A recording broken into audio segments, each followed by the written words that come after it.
check, check, check, check, check, chop it down, check, check, check, chop it down, chop it down, chop it down, you gon' chop it down, chop it down, chop it down, chop it down, you gon' chop it down.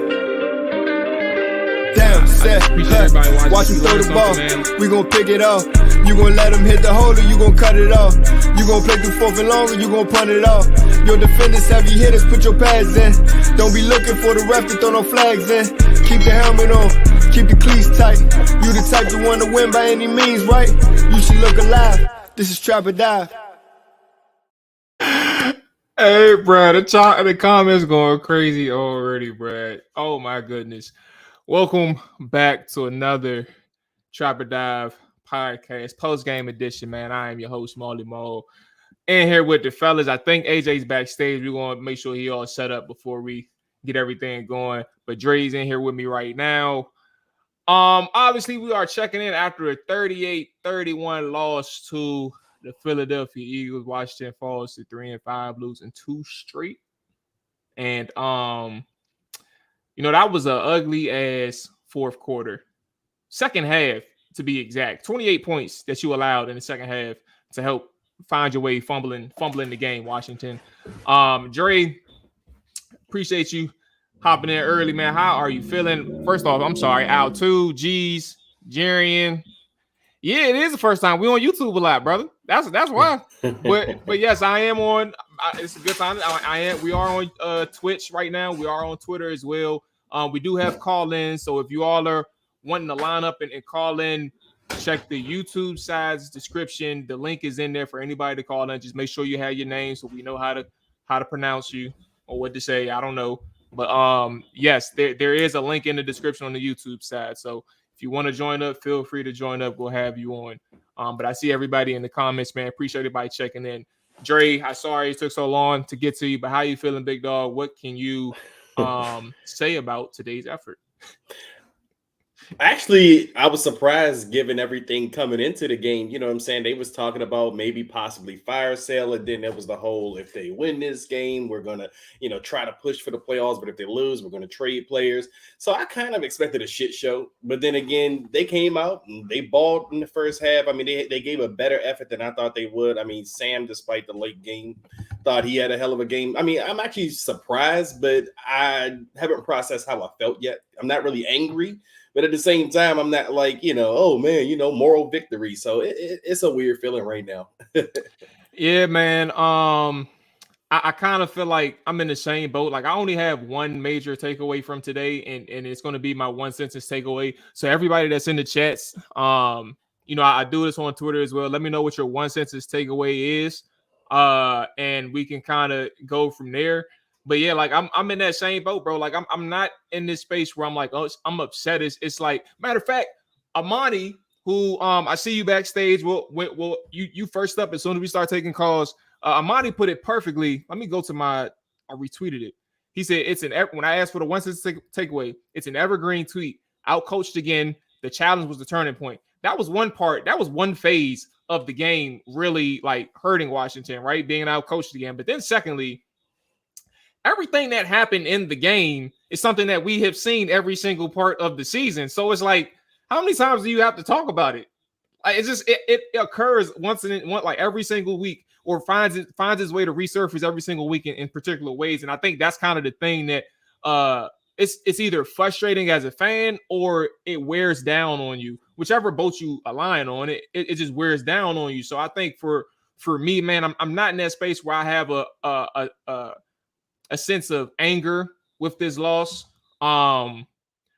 And it's not conceding that you lost to Philadelphia, right? Like for me, I'm not conceding that Washington lost to Philadelphia. I think you're in a space where like your offensive line looked really good. 1 sack, I think, maybe 2 sacks on the day for Sam Howell. I have the stats right here in front of me, so I can actually just be more specific. Howell got sacked 1 time, and that was the strip sack at the end of the game. Not too much pressure. He was able to navigate the pocket well. Your receivers, Jahan, Terry, Curtis, all involved on the day. Jahan, 8 catches, 108 yards. For all them people who say he don't separate, he don't do nothing for this team, he's ass. Only 2 targets that wasn't completed to him were throwaways. So 8 catches, 8 targets essentially. 108 yards, 1 touchdown. Terry McLaurin, 1 touchdown. 2 huge drops, by the way. We'll get to that, right? But he's involved early in the game. Logan Thomas is involved. Curtis Samuel's involved. From an offensive side of the football, you're talking about a team who was up into the third quarter, midway in the third quarter, Dre, was as efficient as you could be in a game where Washington, for their sake, needed to win. And they was as efficient as possible. And I'm going to be honest with you, it shouldn't have surprised anybody, like the comeback that Philadelphia was capable of. But I did not see the avalanche that occurred defensively and on the offense side of football with the turnovers and the coaching blunder. I did not see all of that coming in the second half like an avalanche. I could see it occurring sporadically. The avalanche, bro. Hey, Mual, y'all are very impressive. Like, how did you do this? You found a way to do this, and kudos, congratulations. But that's kind of where I am, man. It's like you found a way to do really good offensively, and it's negated by several mistakes from players to coaches, defense, and then two mainly specifically bad offensive series for the Commanders contributes to a 38-31 loss. Are you forgetting that this team is coached and led by Ron Rivera? How did you not see the avalanche coming? Look, an avalanche is one thing. The movie was given to you for weeks, for months, for years. You've seen this movie before. Like, it's just a different day and time. That's it. Hey, I mean, look, well, you got the floor. We about to get into our one sentence takeaways after, like, if you got some opening thoughts on the game. My one sentence takeaway is walk in your trap, take over your trap. For those who know. For those who know, bro. All right, let's go ahead and get it in. Fuck it. Look, man, I mentioned Jahan already. What I said 8 for 108, bro. Small wins, baby. That's literally my one sentence takeaway. 8 for 108. I'll stop there. Let me run. Let me do another one, and we gonna talk about stats. 17 catches, 305 yards, 4 touchdowns. AJ Brown. Who was that? 2023 versus Washington this year. I was about to say. When I say 17 catches, I said, who the fuck had 17 catches? I said, hold on. We would have heard about that. Yeah, I got nervous. I said, how did I miss that? Okay. All right, Joe, you got the flow. My one sentence takeaway. Since AJ doing rap lines, I got one for you too. Mob Deep. Ain't no such thing as halfway crooks, man. They played a halfway game, 7 points in the second half. Not going to cut it against a team like the Eagles. Tale of two halves. Tale of two halves, man. Okay. So we do got some callers. Let's get the callers in too, and we can continue on with the conversation. So we'll get Amani in first, and we can see what his thoughts is. D as well. I see you. If you got a name, or I'll just call you D. It don't matter. But if you got a name or something, just put it in the private chat. We'll get you on as well. But let's go ahead and get Amani in. Let me fix something. All right, here we go. Boom. And Amani is. And what's going on with you, big dog? How you feeling? Long time no speak, man.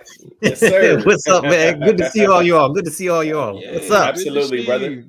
Good to see you. So, I mean, obviously, we know where we're at. 38-31 loss. We're fresh off the triple zeros for the game. Callers are in early again, as everybody. If you want to call in, the link is in the YouTube description. You can very easily just call in. We'll take the calls, or as much as we can within the show. But Amani, you got the first stab at this, man. It doesn't matter which direction you go. The floor is yours, man. How are you feeling about the L? Like you all said, it's not surprising. Like you knew at halftime. You knew at halftime what was going to happen. They had a chance. They didn't challenge that one, no catch. But like, if you take the defense, like they gave up 38 points. And remember, they fumbled twice inside the red zone. They really could have given up 52 points. And then you take that. And when you look at like the blitz packages, like they're really like unimaginative. Like they're not really doing anything special. The linebackers were tipping off their blitzes when they would do the fake snap. I'm not sure the proper term. It's just poor coaching. And then it's frustrating because we know what's going to happen. And then you see Ron sit up there not doing anything. And the real thing is like the challenge. Every season, I think we have 2 or 3 games where he's slow to challenge. Every season. And it's like after 4 seasons, what's the holdup? So Yeah, those are kind of my Amani, he initial. I thought. said Oh, go ahead, AJ. Ron Rivera said in the presser that he didn't see the replay.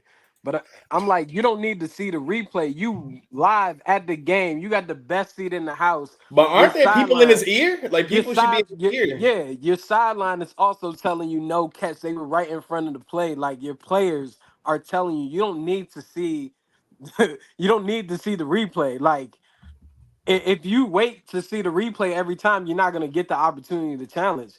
Yeah, I agree 100%. Like it's just slow. Like, and then you have like the Eagles. They have all these young rookies flying around the field, making plays and stuff, and we continue holding back our rookies for some unseen reason, like not playing them. It's just it's not working. Or we keep putting our rookies in bad spots, Amani. The Yes. same thing with Forbes. You know, they keep putting them out there on That- AJ Brown. That's like unimaginative play calling. Like, why would you do that? Like, why would you do that? Like, it don't make sense. And then like the defense, I know we say we have a good like front four, but 8 for 13 on third downs. We barely got 2 sacks, and like they could have put up 50 on us easily. They should have put up 50 on us. So I think to your point with the defensive side of the football, if you think about it, like even the first game against the Eagles, like you kind of noticed, like the pressure was there, you noticed it, and for some reason, I don't know, and y'all can correct me if I'm wrong, because maybe y'all know and I missed it, but like clearly something is off with Jalen Hurts. Like he ain't even looking as twitchy or as quick. Like he's limping and he's jogging out of the pocket and things like that, and you couldn't even contain that. And I think for Washington's defense, when you think about John and Chase on that side, it's not even a conversation of like Chase Young is abandoning his rush lanes. It's like it's happening with damn near the whole defensive line. Like it's so easy for Jalen Hurts to escape the pocket. And it's like, what's exactly going on here? Are people being selfish in the sense of like they want to make the play, or are people getting impatient? Like I don't know exactly what's going on with the pass rush you mentioned. Armani, like what matter of fact, they had 2 sacks on the day. One of them was a chase down where Jalen Hurts just slid. Yes. And Chase what Tool Hill right was on that one. And then like I just don't see where they think, and they tried to blitz. They had ineffective blitzes, as you mentioned. Ineffective blitzes where like you could have done this in previous weeks, not just Jalen Hurts. Like you could have done this in previous weeks. Like the only person you really decided to blitz throughout this season was Desmond Ridder in Atlanta. Like that's the person you actively blitzed. But it's not that much that's really getting home with these other quarterbacks. And the question is, why is that? Like, is it because like you're hesitant to do it and you're scared about what's going to happen on the back end? You had opportunities to make plays. Your secondary was making plays for a moment, and then things changed when AJ took off. But to your point, man, it's just weird. I don't understand like how you have this unit up front with Chase, Montez, and then the 2 interior guys, and you weren't able to wreak havoc on that Jalen Hurts who doesn't even look healthy. Right. Not even close to healthy. I think it all boils down to scheme. You're seeing at times some of the players get frustrated within the game, being held back. Like they're not being able to actively pursue Jalen Hurts. They're being told to stay within lanes so that he doesn't create. Like that is the issue. So at times you're seeing guys like Sweat, Payne, Young, and Allen freestyle. Like, man, we see a damn opportunity here on this field to go get the player. Like, why are we sitting back in these lanes and waiting? You feel me? Like, we're trying to make sure that we don't get outside of containment. It's frustrating for them. They're combating against some of the scheme that is being called and play calling, even on the blitz. You could tell that the blitz that they were even dialing up wasn't even sent to really do anything. It was just more so, let's just get the ball out of Jalen Hurts' hands as quick as possible and hope for the best when the ball is in the air. It's not necessarily to make a sack on Jalen Hurts. It's just a bad scheme overall. When you keep getting diced up like this, no matter what team you face, it's all coaching, it's all scheme. Let's not even talk about the wide open touchdown to Devontae Smith. Like that's coverage blown. Like your defense is predicated on not giving up the big play, and you continuously give up the big play. So it doesn't matter if Emmanuel Forbes is out there, whatever. Like hey man, he did the best he could do. You feel me? Like today on one touchdown, him and Quan Martin were both on the play together and Mhm. got caught on by AJ Brown for a touchdown. Ben St. Juice got caught on for a touchdown. Uh, everyone was getting theirs on the Yeah. secondary. The Yeah. secondary is not good, so it's hard to pinpoint it on Forbes or whatever. He barely played any snaps, so we can't even put it on Forbes. It's why are you not bracketing AJ Brown and saying someone else beat us? Right. Right. Like That's it. Like that's I call the unimaginative. numbers. I call the numbers. AJ Brown, week 4, and now what's today's week? Week 8? Yeah. Yeah. He has 17 catches collectively against Washington for 305 yards and 4 touchdowns. Like that is unacceptable, bro. Like no matter what, you should be bracketing him. After even one touchdown, he should not have another catch for the remainder of the game. But they're not doing that. Like But it's I just think they poor were I coaching. think they were confident. Whether right or wrong, that's not the point of what I'm saying. But I think they were confident in the fact that they had Ben out there, Kendall out there, and Danny Johnson, who wasn't Emmanuel Forbes. And I thought they probably thought that they were confident enough to allow them to do whatever. And then when Forbes came in, I guess they thought that Philly wasn't going to be smart enough to locate him anytime he stepped in on the field, because every single time he stepped in on the field, I said that in the chat, like they found him. Like Right. they couldn't hide him on the field. They was like, you line Maul, up on AJ I Brown? don't even Okay, bet. We going your way. You better be ready. And I don't care if you ready or not, bro. AJ finna dog you, bro. but I don't even understand the package that they got for Forbes. Like I'm not even what is it? I don't Like this ain't basketball. You don't have a 6-man corner. You feel me? Like you don't just toss out a corner out there in the middle of the damn game to go defend the hot hand. Like I don't get it. I don't understand what the sub package is. Like I Yeah. really don't It's understand because I didn't see anyone get hurt on those particular plays to pull themselves out. Like I really don't understand it overall, but it is what it is. Like I expected them to lose. I expected AJ Brown to dog them it's because bad. it's Yeah. coaching. It It's just yeah, boils bad. down to dog. coaching. But So look, man, I okay. mean, Well, yeah, I was go just ahead, gonna Dre. say it's yes, I do have an issue with the scheme. I mean, we've been talking about that ad nauseum, throughout Jack Del Rio's tenure here. But I mean, we can't completely let the players off the hook either. I mean, I know we talk about how good the Philadelphia offensive line is, sure, but again, week after week, year after year, we always hear how much talent we have on the D line. Why can't we, win some, like, yeah, we're playing against a good OL. I mean, but we're supposed to be a good DL. We should be able to win some of these matchups and some of these battles. Yeah, we're not going to go out there and beat them the whole game or, get at them the whole game. But I felt like today they were really a non-factor all day long. And I don't think you could just attribute that to scheme or just, Philadelphia having a great offensive line. Guys just not winning. And that's part of the reason why a lot of fans are just not that upset that these guys are in trade talks right now. But on the flip side of that, if you're talking about the trade deadline coming up this week, these guys didn't look good at all if you want to showcase them to, this week against the Eagles, so that's a problem. Yeah, go ahead. I wanted to add to that though, Dre. And Armani, I appreciate you calling. I want to make sure you get the last word. We got somebody else calling in, but I want to make sure you get the last word. But Dre, I couldn't help but think, like, it's a theory. It's probably not true. I'm acknowledging all this before I even say it, but I couldn't help but think, like, maybe Montez got the other sack. I was like, how did he get sacked twice? But he got sacked at the line of scrimmage, so that was an easy layup. But I was like, I couldn't help but think that nobody on that defensive line was locked in. Like, I couldn't help but think, like, maybe they're all concerned about where they're going to be in the next few days. And Montez was probably one person where it's like, he probably felt it the most because his name came up the most. There was reports about him being like having solid offers on the table. And I think as of before, like pregame, I got back to my house like around 11:30, 12 noon. And they said that there was an offer from Atlanta Falcons on the table for like a 3rd round pick.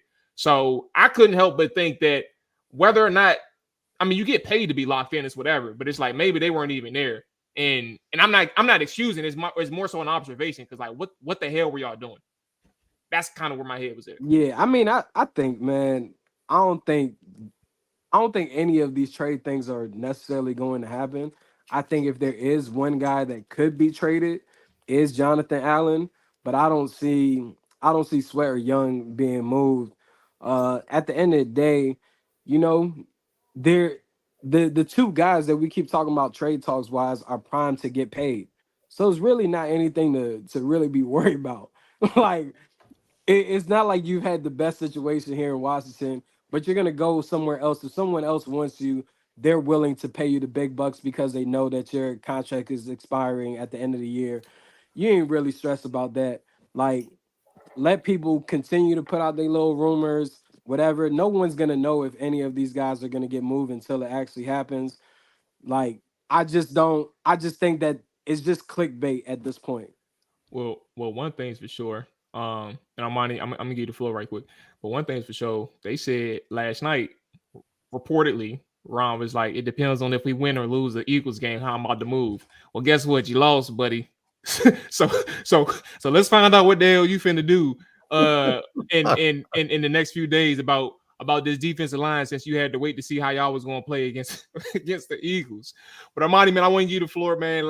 Any last thoughts, any last things on which however you want to, like, first off, because this whole season, like, how are you even, I'll ask you a question and you could take it from here, but how are you even like handling this season given the circumstances surrounding the team? Like, what's up?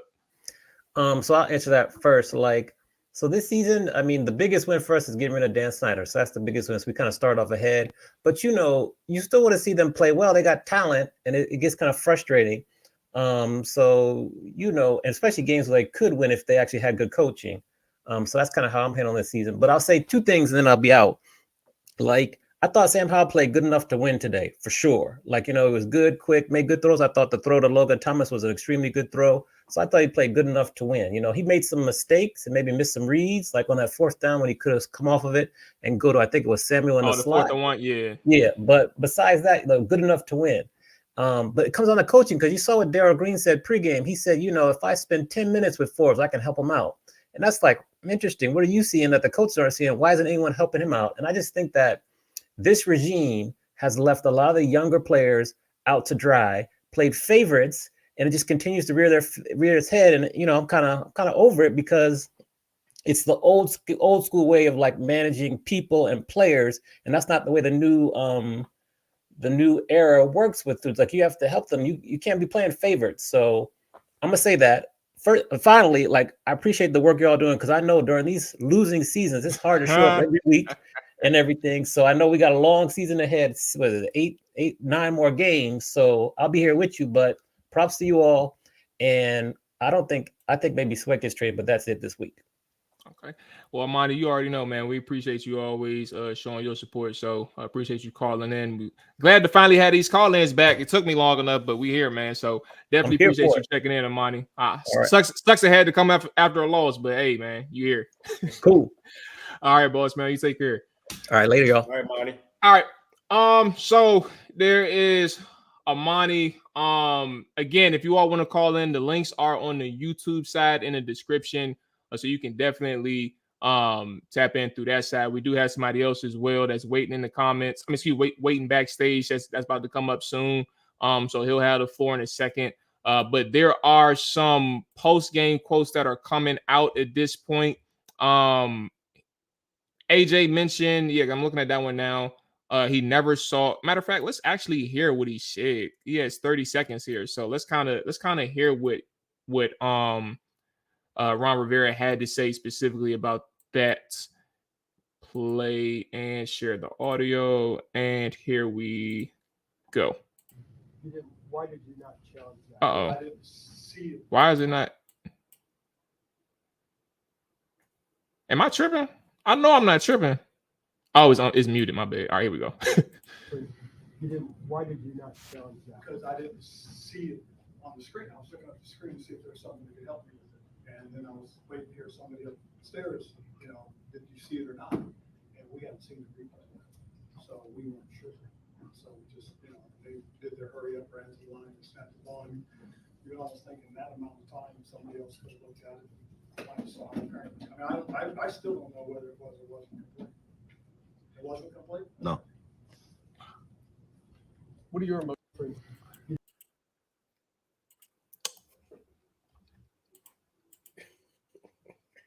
Ron is a funny dude, man. That is a funny dude. He stuttered till you saw him. He said, I didn't see it. Oh my god. Here's my thing. Someone was talking just now. Yeah, Ron. We heard the Ron quote, man. With I ain't hear that doo-doo head.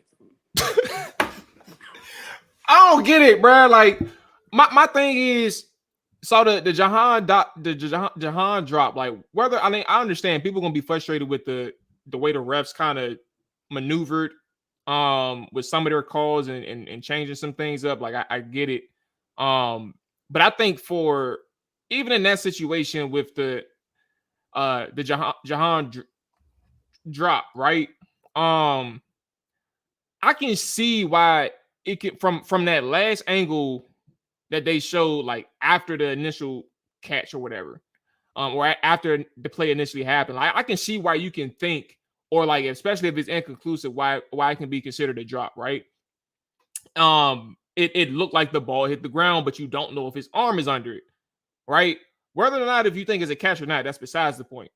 But for Ron, in that situation, the challenge, given you need your timeouts, you really need your timeouts then, as opposed to taking a risk on a fourth down where you're not certain, and everybody, because I saw this reported from somebody who was there, everybody is screaming on the sideline that it was incomplete, and you had to wait for a replay to try to tell you to throw that flag.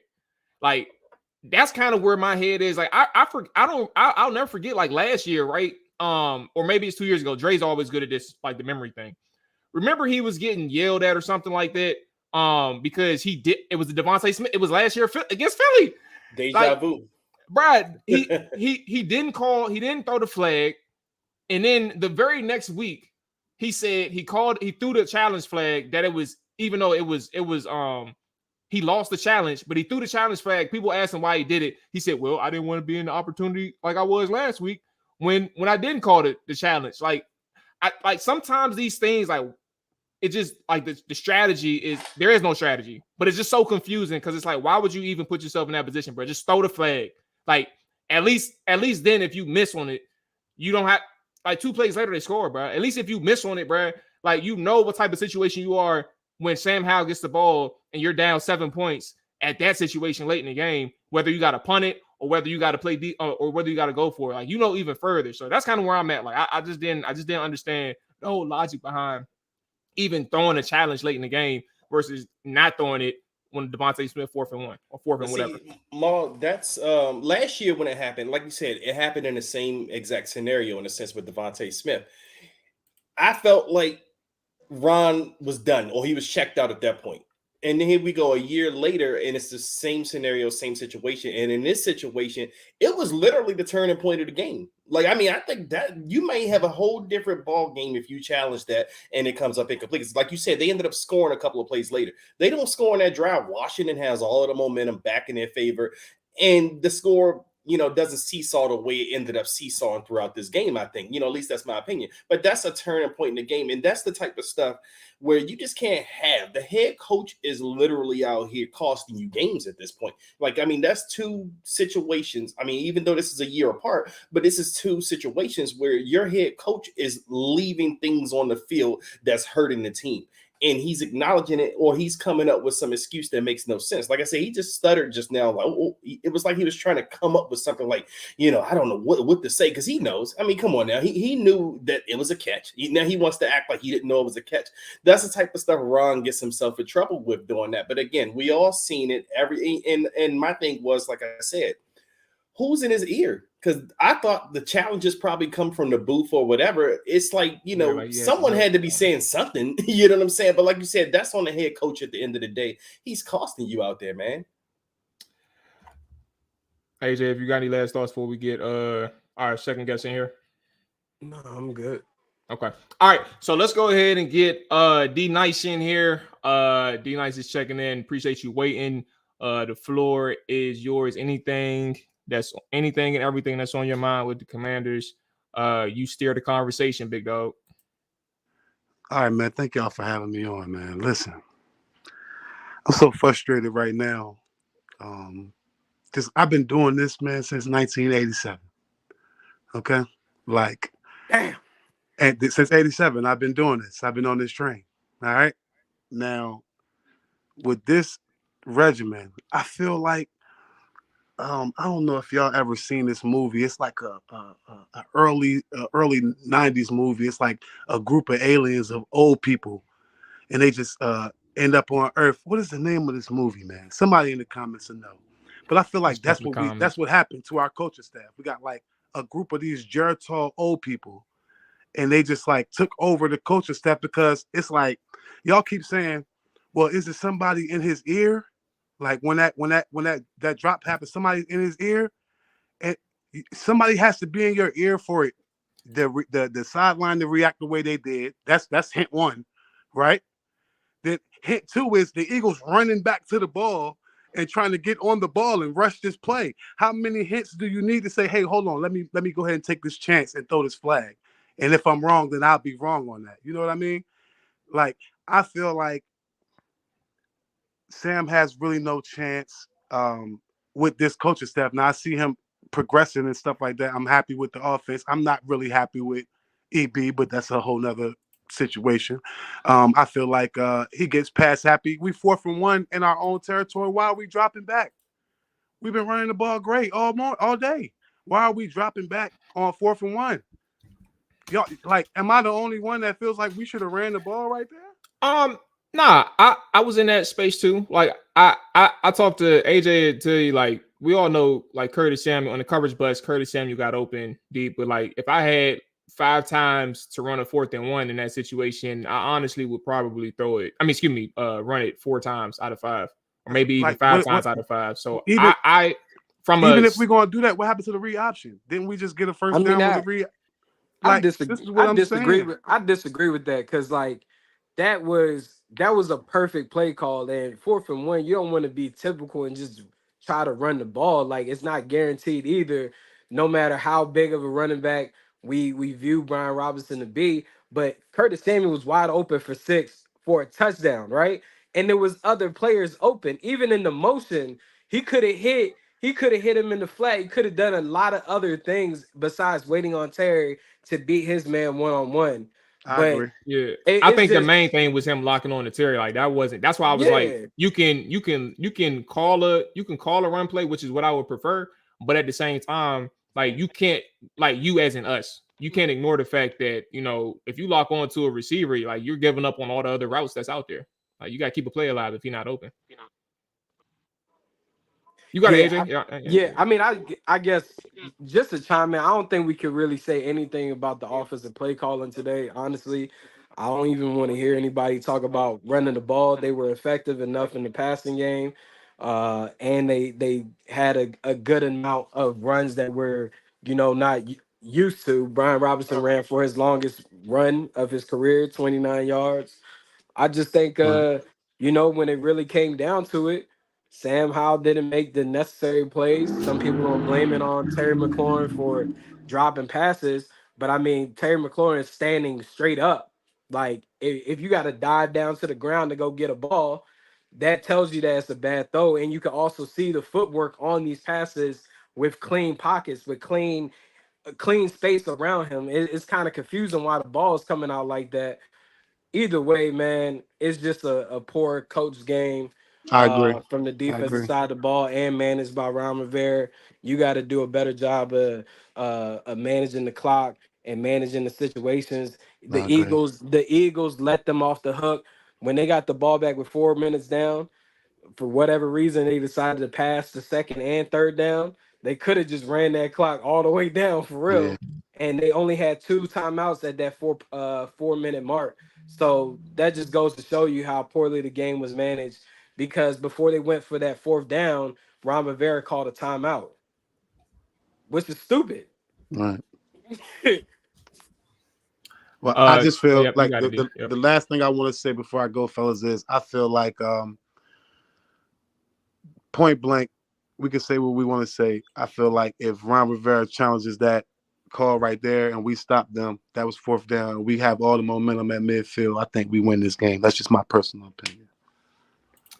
I mean, honestly, the fourth down, man, it was a situation. 4th and 1, excuse me. It was a situation. I keep saying 4th and 1. The non-challenge from Ron. I think that was clearly like a turn. Where were they at on the field? The They was Eagles like on the 50. It was like midfield somewhere, like in between the 40. Let me take a look. Yeah, let me take a look. Even that'd be even worse. Like you're talking about midfield, and let me double check. Where is they? 17-7. All right, here we go. 4th and 4. Oh, they was at Washington's 45-yard line. Oh my Lord. Come on, guys. Oh my gosh. Yeah. 4th and Y'all 4 take to it easy, 45, man. Hey, appreciate you, D. Appreciate Yes, you sir. coming through, big dog. Yep. All right. So yeah, man. 4th and 4 to 45-yard line, bro. Like, you never know what that means because you're talking about 17-10. You're up with damn near half a field to go. And at that point, Washington was still efficient, still moving the ball. And I think that was a really good or a really good position for Washington to be in. The way they were moving at that point. Angel, you mentioned, like, I'm glad we were able to touch on like Sam Howell for a split second. I want to dive into that for a second before we get our next guy in. Again, as always, we probably got time for like 1 or 2 more callers. If you want to call in, you can check the YouTube description. And the link will be in there for you to join up.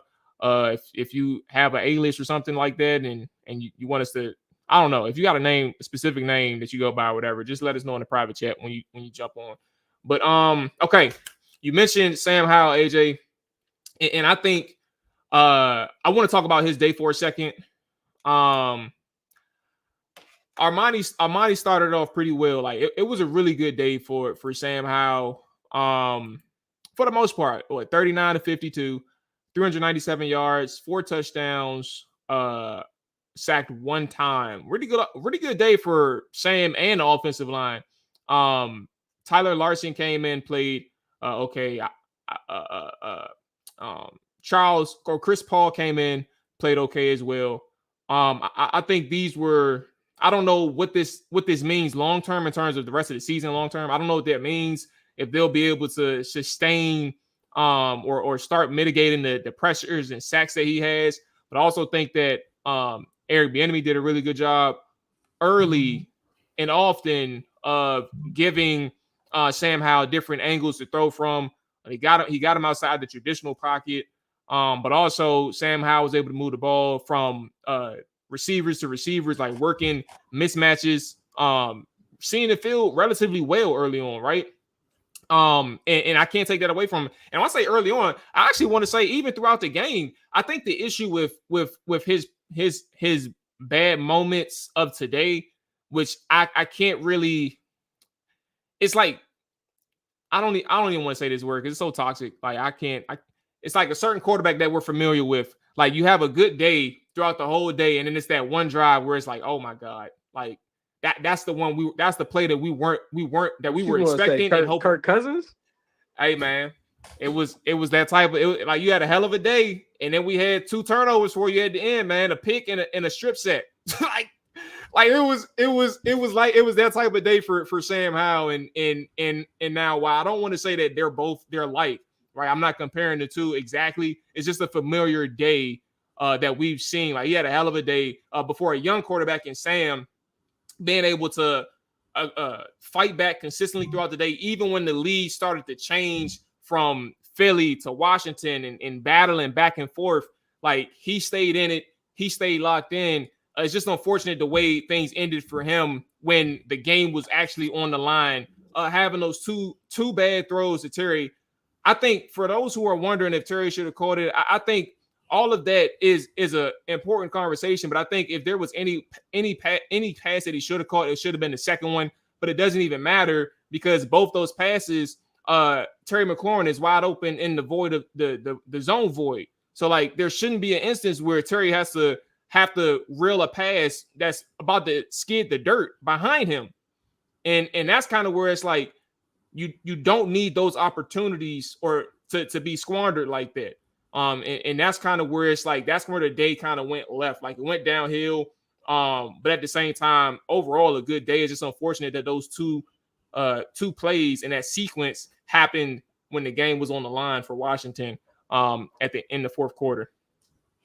Yeah, I mean, I thought this was Sam's best day as well. But it's funny because this is actually him and EB have both had both of their best games of the season against the Eagles. I don't know if that's a coincidence or not. I mean, the first Eagles game, I thought both of them did well. But this game was even better in the sense that you kind of slowed up the pace for that sack record. I mean, at least we probably, slowed that talk down for 1 week because you only had one sack this week, which is progress, man. You want to see Sam at least be held upright. Sam made a number of incredible throws today, man. I mean, he does that. You'll see that from Sam. But the thing you kind of worry about with Sam is when is that mistake coming? But today I wasn't too upset about it because at some point in the game they're pressing, and as many times you're dropping him back, and he's going to make a mistake at some point. He's still young. I mean, it's hard to ask the guy to be perfect when he's going out there throwing the ball 50 times. I mean, I'm as impartial as they come on Sam. I'm hard on him when it time calls for it. But a game like today, I just thought Sam was really solid, man. I mean, for as many passes that you dropped him back on, I even saw instances where he stepped up and made runs, to get out of trouble. Like, I mean, that was something that was kind of missing in some of those weeks where he was taking a lot of those sacks. The offensive line, man, I don't know if Tyler Larson makes that big of a difference, man, but you've seen it today. I mean, the protections was a lot better. I mean, they were picking up the free runners much better than they had in previous weeks. So, I mean, shout out to the interior line for, keeping them upright in that sense. But again, like I said, Sam, he can make the throws, man. Like, he can make any throw, but there's some throws you would like to see him have back. He overthrew Pringle earlier in the game. That was 6 points right there. Yeah. Yeah, that was one you like one to have back. Yeah, I think it was another one he may have had, but again, I'm not going to harp too much on that because, like I say, Sam was giving them a chance today, man. I mean, as much as they dropped them back, and then EB, I mean, the quick game, man. This is the stuff we've been kind of asking for all season. We finally see it. You're getting the ball out of Sam's hands quicker. You're running more bubble screens. Just getting creative like that instead of just having them drop back with these routes that are so long developing. I thought EB, like I said, he helped them out a lot. And I don't know if this is a coincidence with the Eagles because that's 2 games that they've both been on the money against the Eagles. Now is the time. Can you be consistent? Especially next week. Got the Patriots coming up. Can these 2 guys right here string together consecutive performances? Because I don't think we've seen that this season from either one of them. Yeah, I mean, I think the matchup is favorable for Washington because just like how Jack Del Rio wants his front four to get home, that's exactly how the Eagles are approaching it from a defensive standpoint. They want their front four to get home. So it makes Sam Howell comfortable. He's not necessarily worried about a blitz. If anything, it's more so the edge rush or the interior rush and just being able to read the zone coverages that the linebackers would be playing in the secondary. So that's why you've seen them look like a more efficient offense in these 2 matchups against the Eagles, because they're not going to sway away from what they traditionally have been doing defensively. But whenever you go against another team that doesn't mind dialing up that blitz, it's going to look different. No matter if you change up the offensive lineup some. I think Sam Howell played a solid enough game, but you still want to eliminate those turnovers. Whether it came at the end, the strip sack fumble, that interception was big time. Like they automatically were in the red zone after that interception. That's just from locking in the one guy instead of reading the field. You force the ball to Terry when Jahan Dotson is screaming right across Jahan your face. Dotson. He's screaming right across your face. And even those last 2 throws to Terry McLaurin, it was all footwork. Like the ball had no drive on it. It was a wobbler. It was inaccurate and low because of footwork. And he had no reason to have any issues because the pocket was clean. Like, or the movement that he made to get himself away from rushers, he was clean. So it's just pretty interesting on him overall. Maul didn't really want to say Kirk Cousins, whatever the case is. But yeah, I mean, it's just like it's a roller coaster. Like that's really how the Sam Howell experience is. It's a roller coaster. You just really don't know what's coming next, but you can kind of gauge a at some point here he's gonna force a throw, and this team is gonna get an opportunity to turn the ball over. And that's exactly what happened. It's like What? Washington Go ahead. No, go. No, you're done. I mean, you go ahead because I was about to talk about some shit that ain't even got nothing to do with what you Oh said. yeah, Go ahead. I was just gonna say like Washington, they tried the best that they could.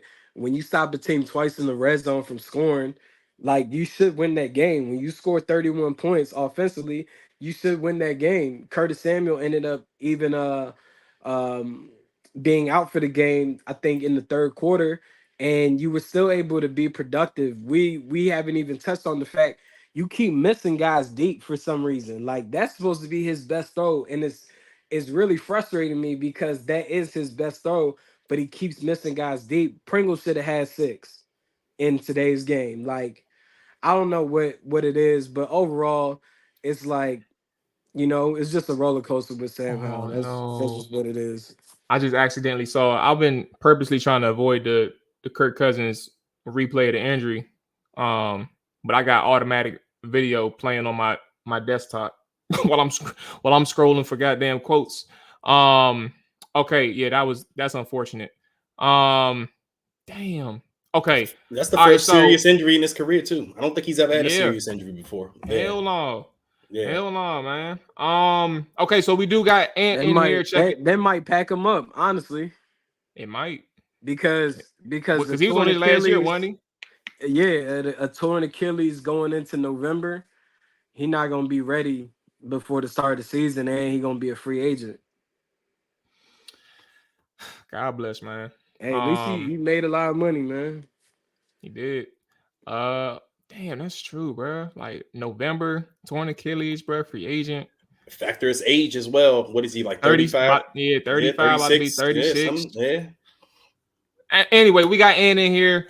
Ant, appreciate you waiting, appreciate your patience, big dog. The floor is yours, man. Anything, everything that you got on your mind with the Commanders, man. The floor is yours. You get to guide the conversation.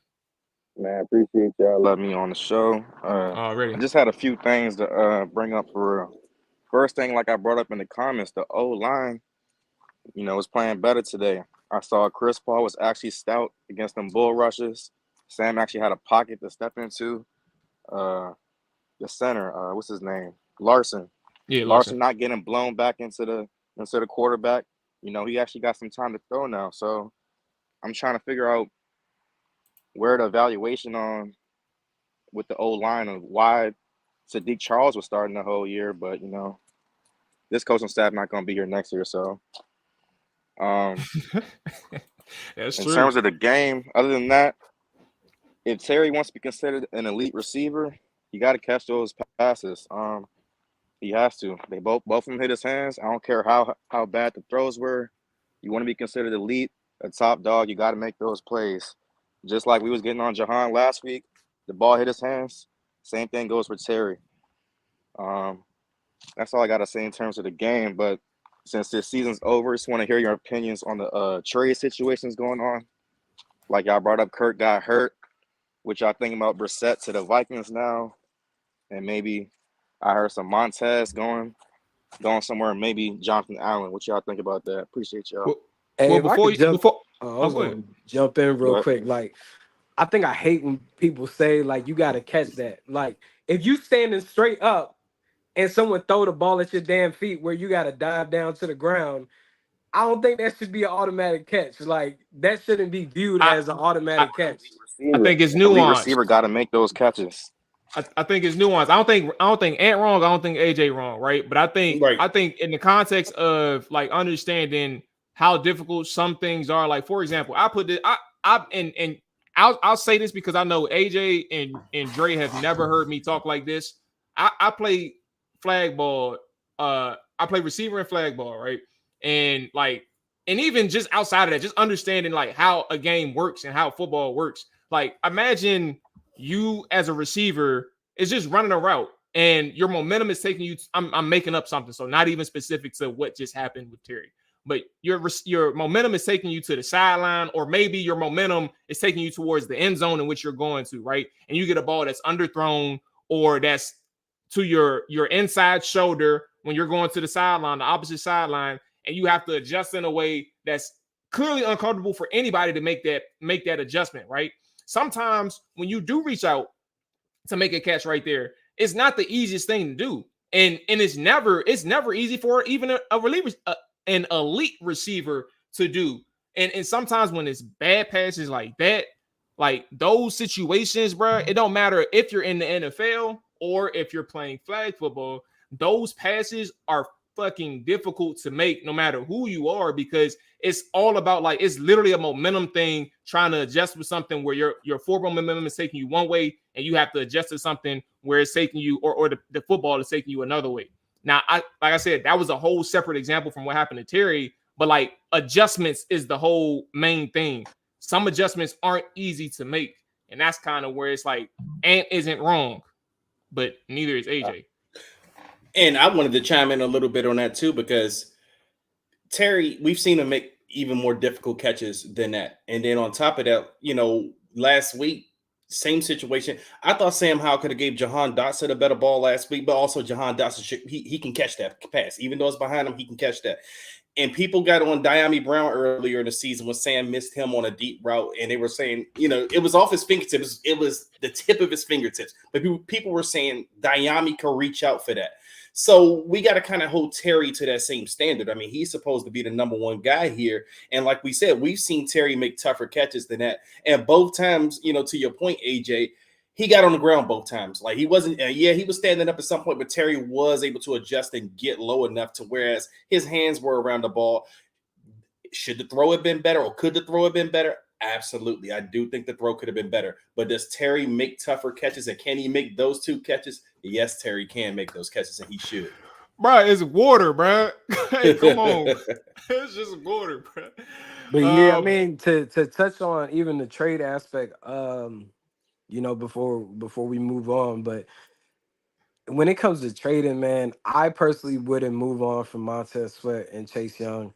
I think that whoever would possibly come in here to be the new head coach and GM can see the potential that these guys have collectively playing together. It's hard to have top tier pass rushers in this league that have youth on their side, and you don't really want to just get rid of that easily. Whether you plan on keeping one or trading, not even trading, because I mean the deadline's Tuesday, but it's like you can keep both in the fold and see what you have and be able to move on next year. You don't necessarily have to hit the panic button and do that now. I do think if they are to trade someone, it should be Jonathan Allen. He has a friendlier contract to move, more accepting for a team. You could get better draft capital than you would trading the Sweat or Young.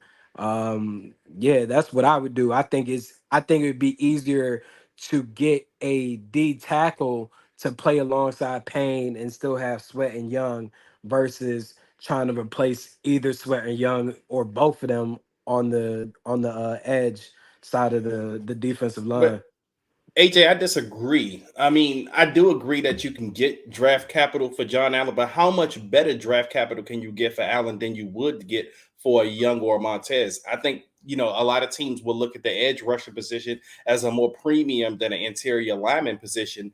And plus, I mean, these guys, especially Chase situation, Chase is 23, 24 years old.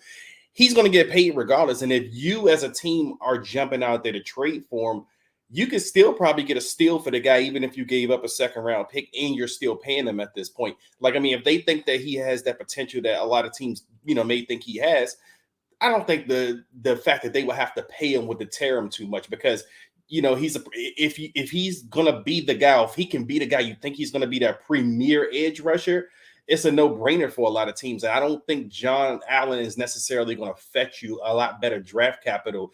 It may be comparable, but I don't think it'll be anything, significant. Dre, who would you rather have if you're on the trade block and you need a pass rushing DM? Would you rather have Danielle Hunter or Montez Sweat? Who's gonna be cheaper to get? Because I'm sure a team would take either one. Yeah, but I'm just saying, if they both pass rushers, right? They both got different statistics. But I'm just saying, if a third round pick is what's been put out there rumor wise, right? That's what we started.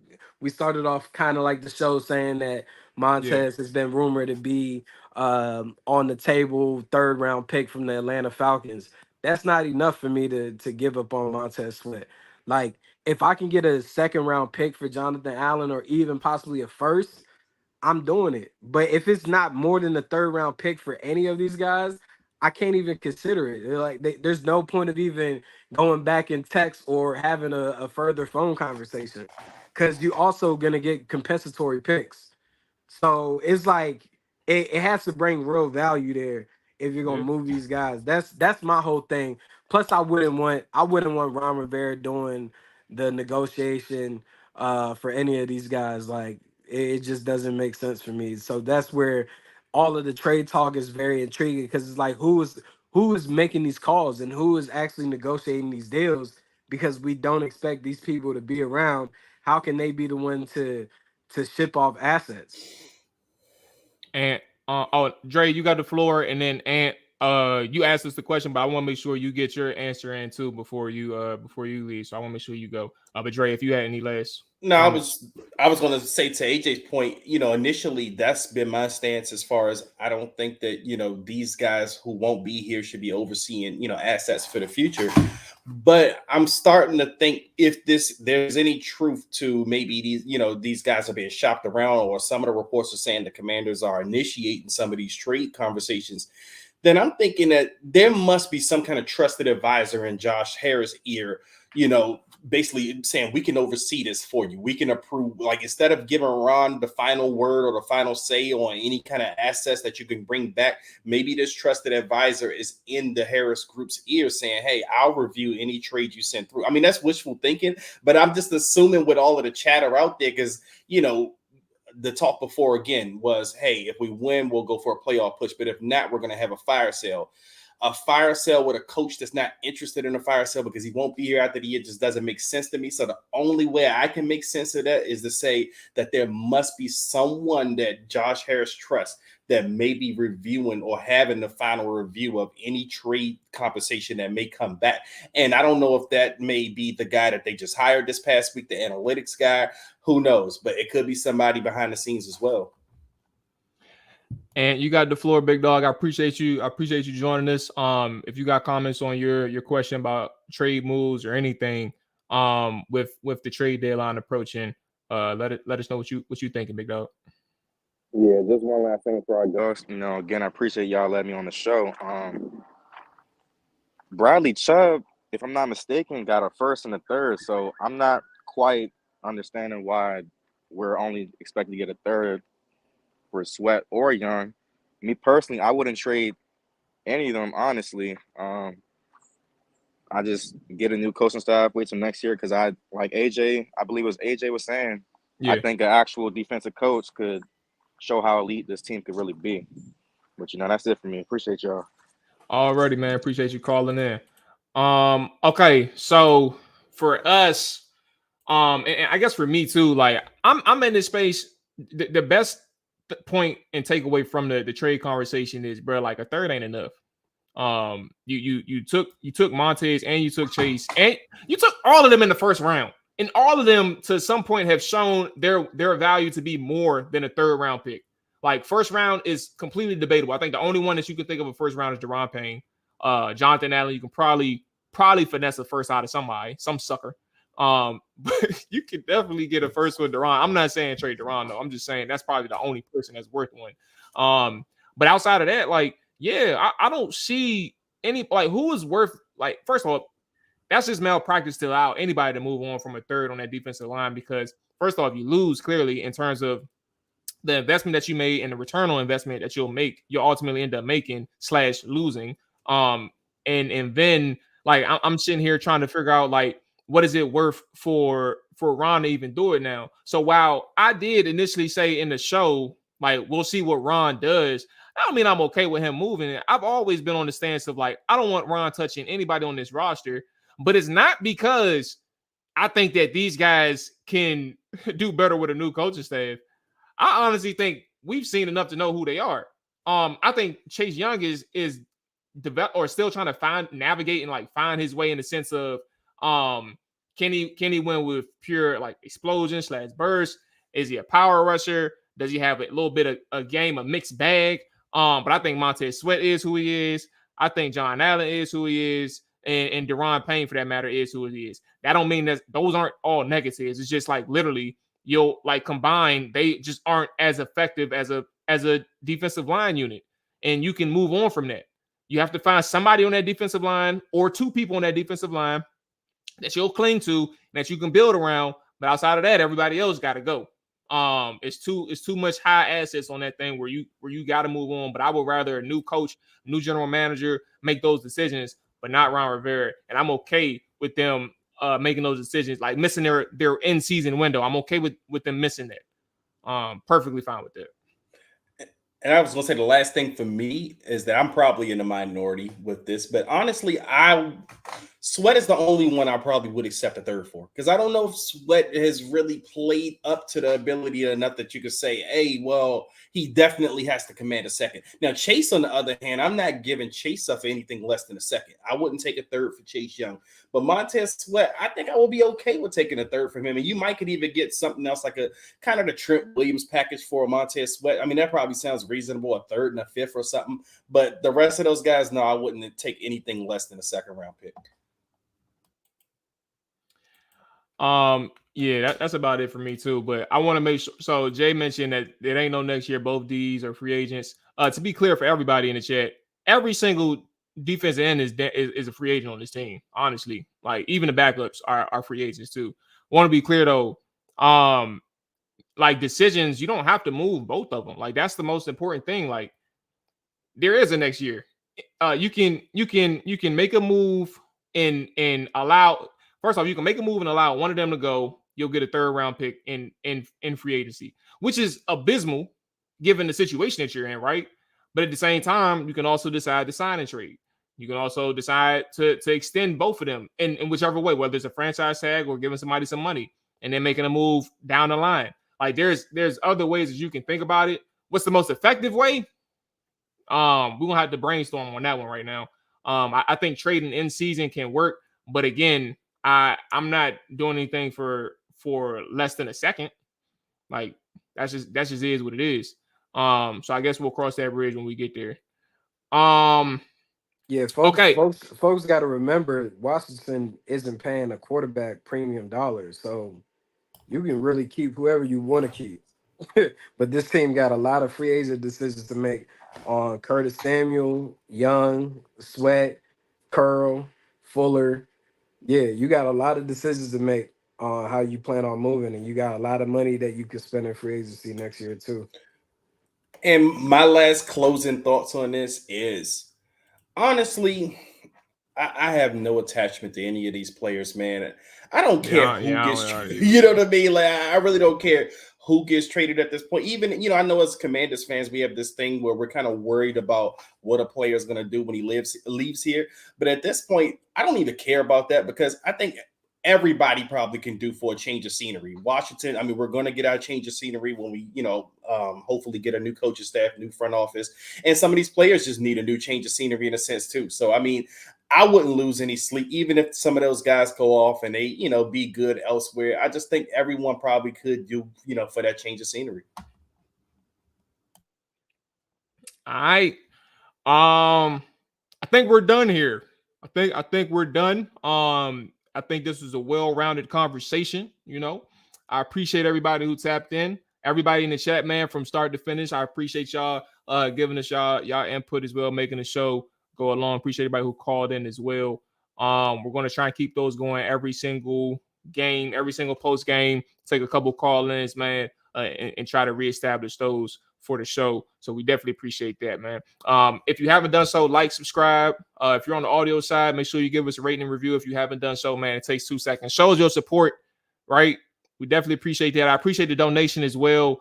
I got to pull up your name and give you some credit on air because you blessed us with the film session. Where is it at? Matt Brown, man, appreciate you showing some love through the film session. So that's going to wrap it up for us. We'll be back Tuesday and then Thursday for the pregame. So Dre, AJ, man, y'all take it easy. Y'all be safe, man. Hope y'all parlays hit. Dre, I hope your parlays hit, bro. One of them did. Hey, congratulations, bro. I'm holding on by a thread here on my last one. But you know, bro, it was actually bittersweet because the closing of the parlay I won today was Sam Howell throwing the interception. I didn't think he would throw it when he did it, but hey, it won me some money, man. Yo, Hey, bro, that had to be the most surprising bro. win ever, bro. He's a sick dude. Dre is sick. Hey, that's one way to end the show, man. We out here. Y'all enjoy y'all Sunday, man. Peace.